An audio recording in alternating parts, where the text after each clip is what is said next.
মানুহজনী নাই বুলিয়েই পাহৰি যাব পাৰিনে জন্মদিনটো?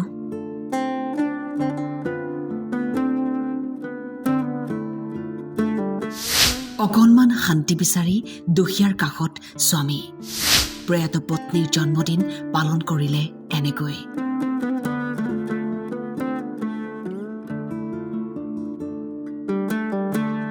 কিছুমান স্মৃতিয়ে জীয়াই ৰাখে মানুহক। ধুনীয়া সময়বোৰ সোঁৱৰিব পাৰি এনেকৈ। জুলাই মাহত জীৱনসংগীক হেৰুওৱা এইজন সৰ্বুঘৰ ৰবেন দাস। বিয়াৰ পাছৰে পৰাই প্ৰতি বছৰেই পত্নীৰ জন্মদিন পালন কৰি আহিছিল, কিন্তু এতিয়া পত্নী আৰু কাষত নাই।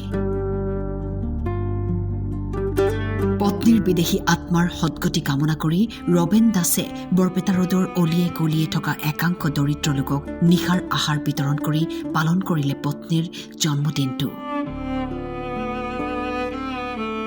পত্নীৰ বিয়োগৰ পাছত মৰমৰ পত্নীৰ জন্মদিন পালন কৰিবলৈ পাহৰা নাই স্বামী ৰবেন দাসে।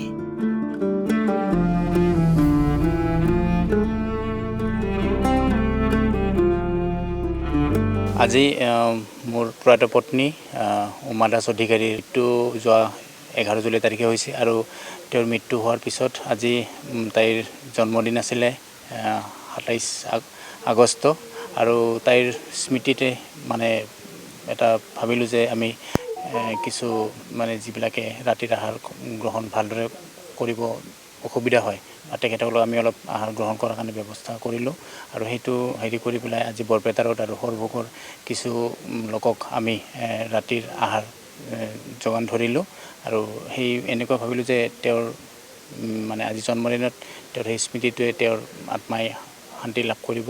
সকলোৰে নিজৰ নিজৰ মানে আছে অনুভৱ আছে, কিছুমানে বাৰ্থডে হোটেল বা ৰেষ্টুৰেণ্টত বা এনেকুৱা হয়, কিন্তু মই ভাবোঁ আমি যদি তেনেকুৱা মানুহবিলাকৰ যিবিলাকে ৰাতি বা এনেকুৱাকৈ খাদ্য যোগান ধৰিব নোৱাৰে তেখেতসকলক যদি আমি প্ৰতিদিনে কোনোবা নহয় কোনোবাৰ জন্মদিন হয়েই, কিন্তু আমি যদি অলপ ভাবি পেলাই তেখেতসকলৰ কাৰণে এটা দিন তেখেতসকলৰ নামত অলপ খাদ্য যোগান ধৰি দিব পাৰোঁ, সেইটো মানে কি নিজৰে মনত বহুত ভাল লাগে আৰু তেখেতসকল সেনেকুৱা দ্বাৰাই মানে তেখেতসকলৰ অলপমান খাদ্যটো পালে মনটো ভাল লাগি যায় আৰু তেখেতসকলৰ জীয়াই থকাৰ এটা আহিলা এটা পায়। তো সেইকাৰণে মই ভাবোঁ যে এনেকুৱা কিছুমান জন্মদিনত যদি ইচ্ছা কৰে আৰু কোনোবাই যদি বিচাৰে বা কৰে তেতিয়াহ'লে এনেকুৱাকৈ যদি তেখেতসকলক মানে ৰাতিৰ আহাৰ বা এনেকুৱা খাদ্য যদি দিনতে হওক যোগান ধৰিব পাৰে তেতিয়াহ'লে মনত বহুত শান্তি লাগে আৰু সেইটো ভাবি পেলাই মই নিজে পত্নীৰ স্মৃতিত আজি তেওঁৰ জন্মদিনত এনেকুৱাকৈ তেওঁৰ জন্মদিৱসটো উদযাপন কৰিলোঁ, যদিও আজি তাই মোৰ মাজত নাই।